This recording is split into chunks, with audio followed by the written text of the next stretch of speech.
They laughed at the simple black woman when she came to the reading of the will. They didn't know she had inherited the entire estate.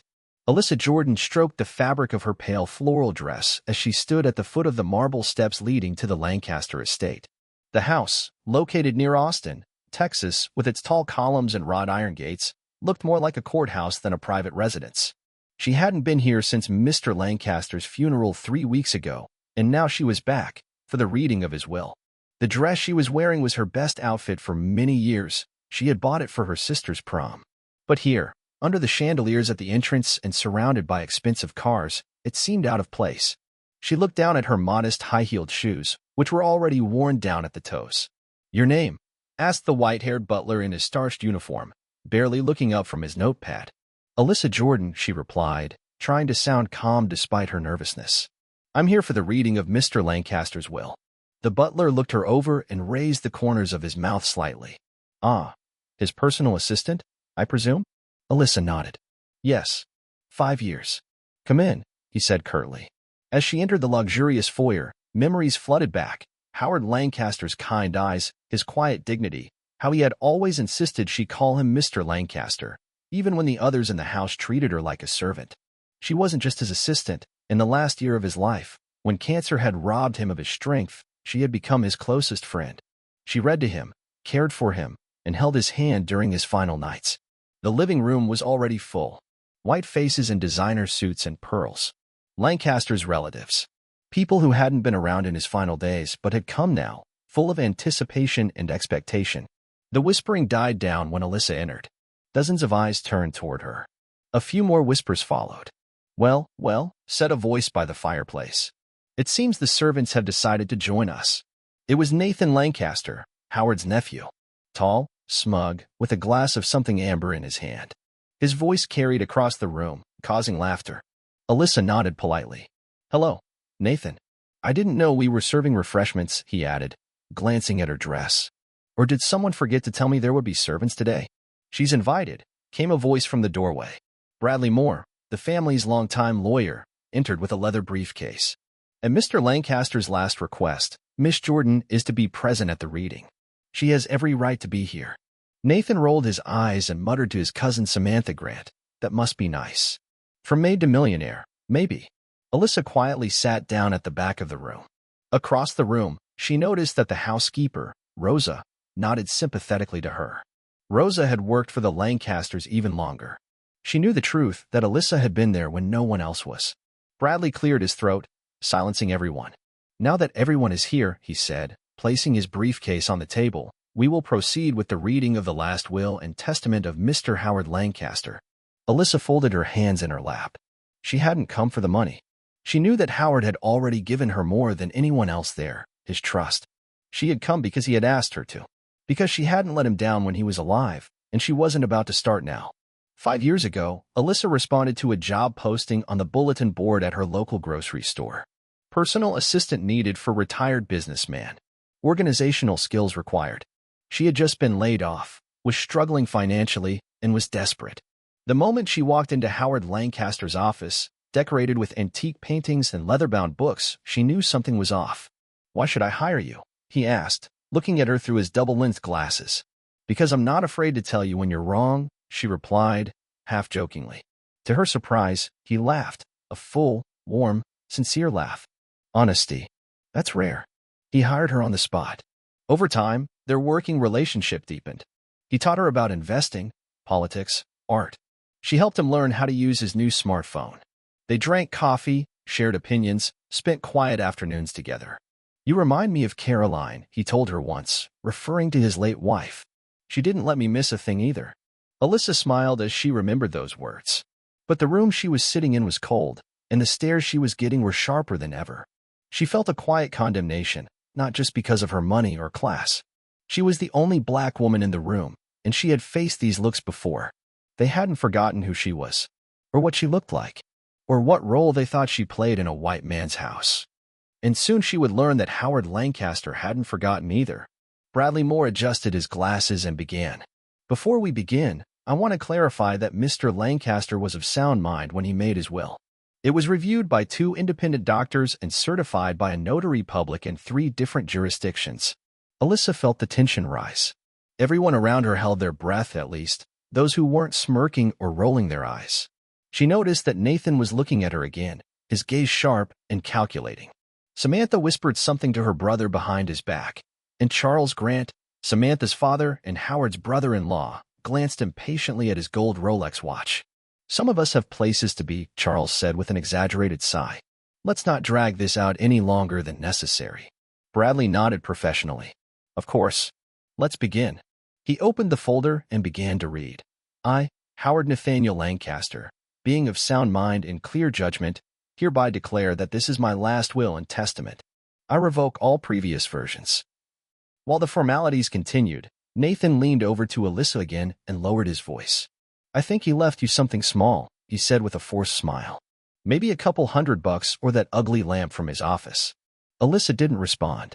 Nathan continued, louder. "Or maybe a scholarship. You know, so you can get your degree." There were a few chuckles, mostly from his cousin Sebastian and Nathan's wife Penelope, who sat like a statue in her custom-made ivory suit. Rose, the housekeeper, glanced across the room but said nothing. "To the members of my loyal household staff," Bradley continued, "who have served me with dignity and care for many years." Martha clutched her purse, her hands trembling. "I bequeath each of them $100,000, tax-free." A sigh went through the room. Rose turned to Alice, stunned. Even the gardener, sitting in the back row, blinked twice, as if unsure he had heard correctly. 100,000? Samantha hissed. "That's outrageous." Bradley continued without hesitation.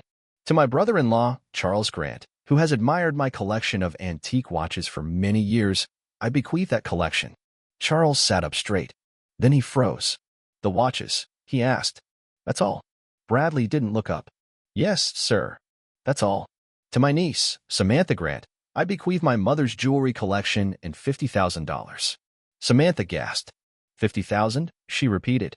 "That's barely enough for a decent vacation." Sebastian Grant, Bradley read, "shall receive my collection of first edition books and $50,000. Sebastian sank into his chair. "Books? Are you serious?" "And to my nephew, Nathan Lancaster." A smirk reappeared on Nathan's face. He adjusted his jacket and sat up straight in his chair. "I bequeath my golf clubs, memorabilia, and $50,000. There was a commotion in the room. "This must be a joke," Charles said, rising from his seat. "Where's the real will?" demanded Samantha. "This is robbery," said Penelope sharply. "Our family built this fortune." Bradley raised his hand, calmly but firmly. "If you allow me to continue." "Continue what?" Nathan interrupted sharply. "Where's the rest? The company shares? The mansion? All the property is worth tens of millions. Who gets that?" Bradley slowly turned the page, allowing everyone to calm down before continuing. "As for the rest of my estate, including all real estate, financial assets, business interests, and personal property not mentioned above." Alyssa felt her pulse racing in her throat. She didn't move. "I bequeath all of this to Miss Alyssa Jordan, my assistant, my confidant, and the daughter I never had." The room fell silent. The silence was louder than any explosion. Then came disbelief. "No," Nathan said, jumping up so quickly that his chair scraped across the floor. "Read that again. Read it again, right now." Bradley repeated everything word for word without hesitation. Samantha jumped up. "She manipulated him. She took advantage of a dying old man. That's elder abuse." Charles shouted. "All that money for a maid?" Penelope hissed, her voice trembling with tension.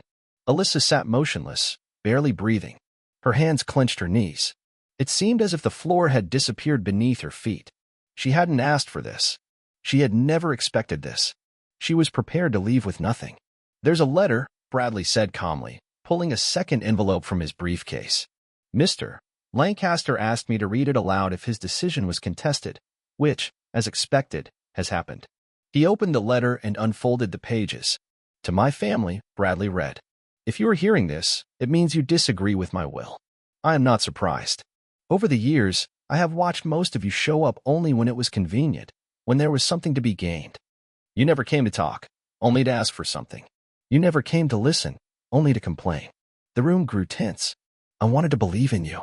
I hoped that one of you would take the time to understand the legacy I wanted to leave behind. But only one person did." Bradley paused, glancing briefly at Alyssa. "Alyssa Jordan came into my life during one of the darkest periods of my life. When I was angry, she was patient. When I was dying, she stayed. When others sent flowers, she came herself. She never asked for anything. When I offered her bonuses, she said she was paid enough. I heard what you all said about her behind her back.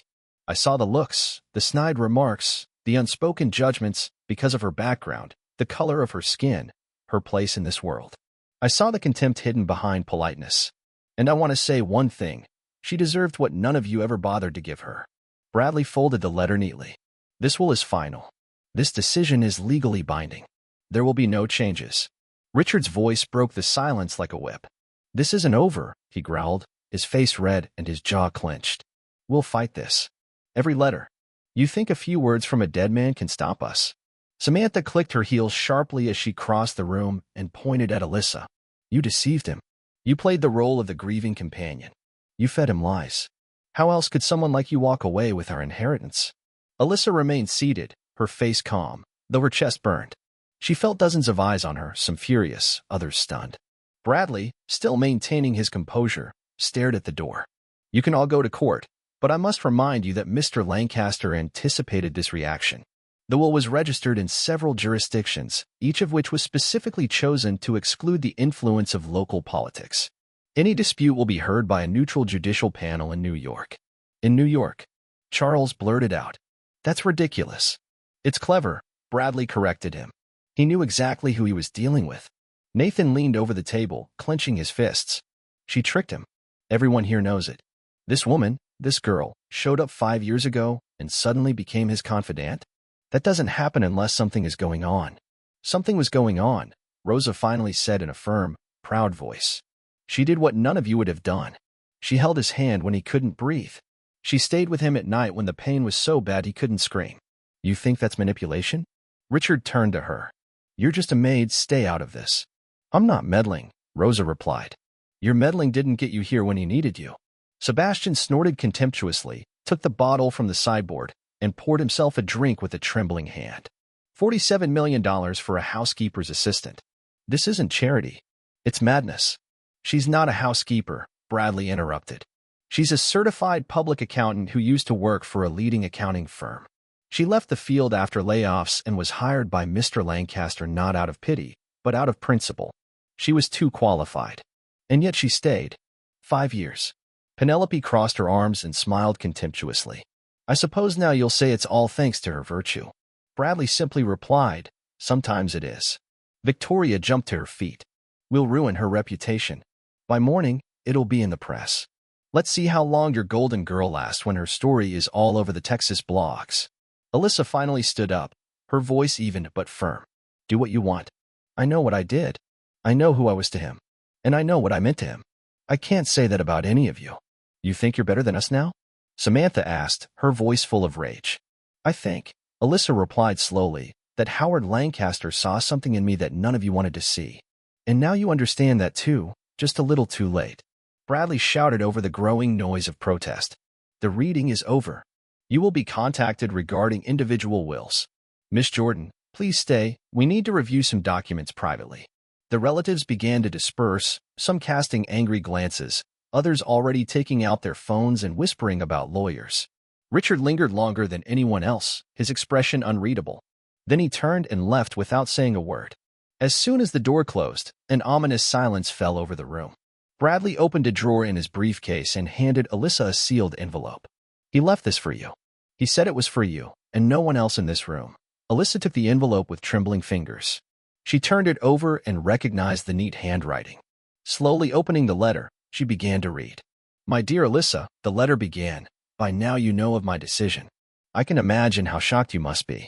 I never told you how much your presence meant to me, but I hope this letter will help. When Caroline died, I thought my happiness was over. But then you walked into my office and didn't give in to my intimidation. You brought warmth, light, order, and perhaps most importantly, honesty. You didn't flatter me. You didn't pretend. You didn't treat me as a means to an end. You treated me like a man. Elise's eyes filled with tears, but she continued reading. You know the truth about my family. Their names carry weight, but not values. They never asked me what I needed. You did. I am leaving you this fortune not because you earned it through long hours of work or completed tasks, but because you showed me what kind of legacy I want to leave behind. A person who helps without asking for anything in return. A person who listens. A person who stays. I have arranged for the foundation to be transferred entirely to your name. You will have people to help you. Bradley knows the team, but you will make the decisions. Use the money to build something better. Not for them. Not even for me. For yourself. For what we believed in. The last words were written with a trembling hand. You are the daughter I never had. I trust you. I believe in you. And wherever I am now, I am proud of you. Alyssa pressed the letter to her chest, her eyes filling with tears. Bradley said quietly, he meant every word. Alyssa whispered, I won't let him down. 3 days after the will was read, Alyssa returned to the Lancaster estate, now her estate, though the thought still seemed unreal to her. She had spent the last few nights on her best friend Tasha's couch, too shaken to return to her small apartment and too confused to enter a mansion bearing another man's name.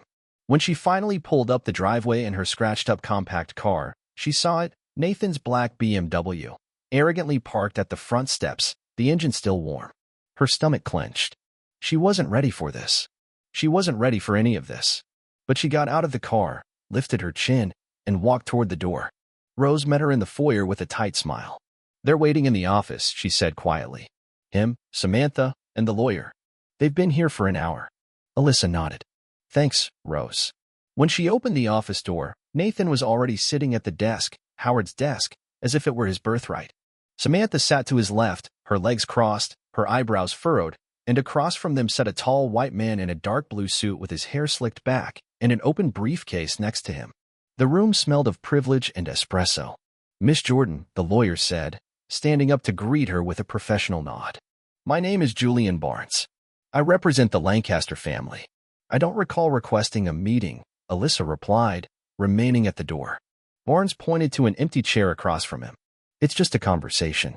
An opportunity, really. I'm offering you the chance to think things through carefully. Samantha interrupted him. A generous offer. Nathan poured himself a drink from a crystal decanter on the sideboard. We thought you might prefer to walk away with a clean slate. Avoid any drama. I'm listening, Alyssa said evenly. Barnes opened the folder and slid the document across the table. $5 million. Tax-free. In exchange, you sign this and renounce the rest of your inheritance. No lawsuits. No press. No battles. Alyssa didn't move.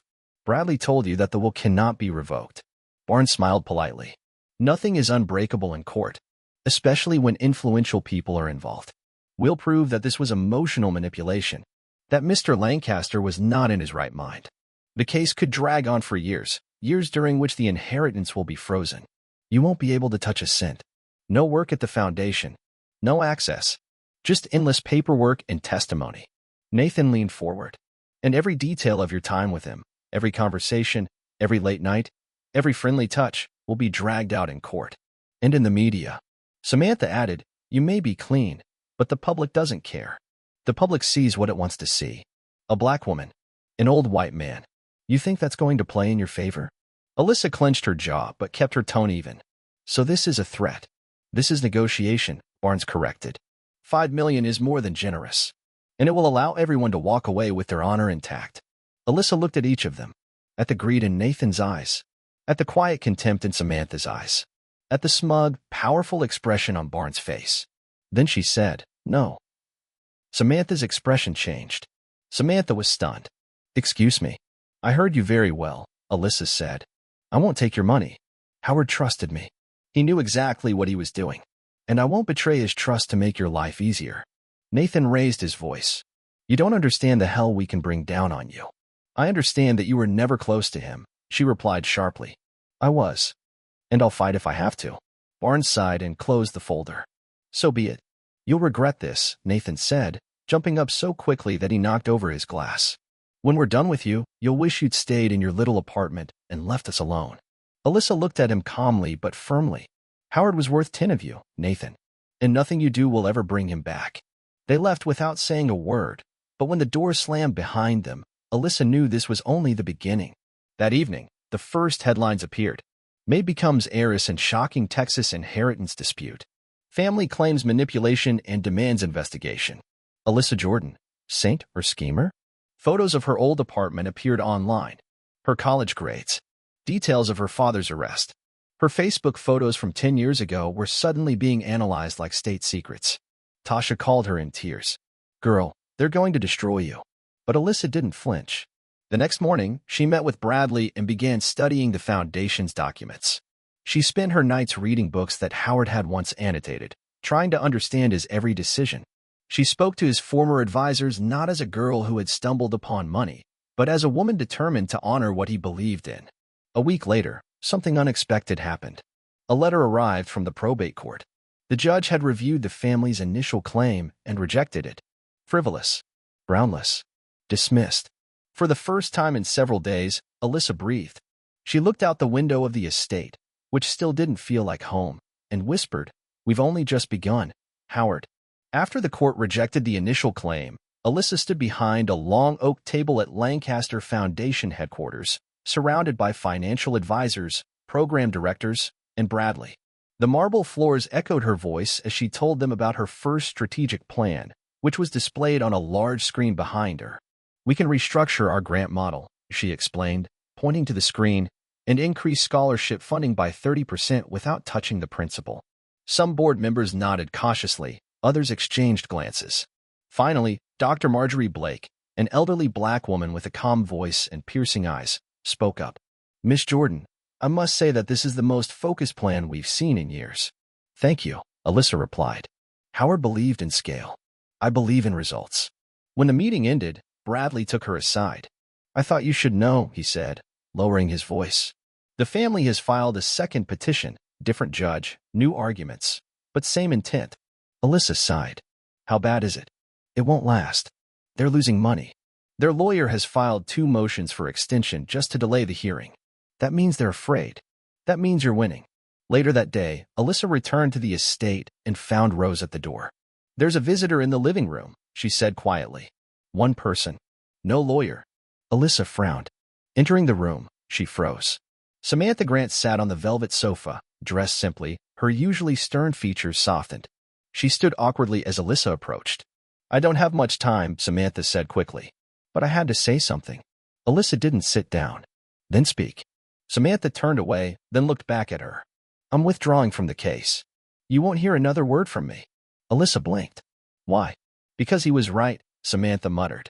"You cared about him. You were there for him. We weren't. For years, I convinced myself I had more important things to do. But the truth is, I just didn't want to deal with his humanity, with his illness, with his loneliness." She faltered, her voice growing quieter. "I wasn't taught to see people like you as equals. I'm not proud of that, but I'm not going to pretend it's not true anymore." Alyssa looked at her. "That doesn't erase what was said." "I know." Samantha walked past her, stopped, and added, "Spend your money wisely. He wanted the best for all of us. You're the only one who listened to him." After she left, Alyssa stood in silence, unsure if this meeting was a victory or just another burden on her shoulders. But something had changed. She was no longer a target. If you enjoyed this story about justice, click the like button and subscribe to hear more inspiring stories that remind us of what really matters in life. And tell us, where are you watching from? We'd love to know.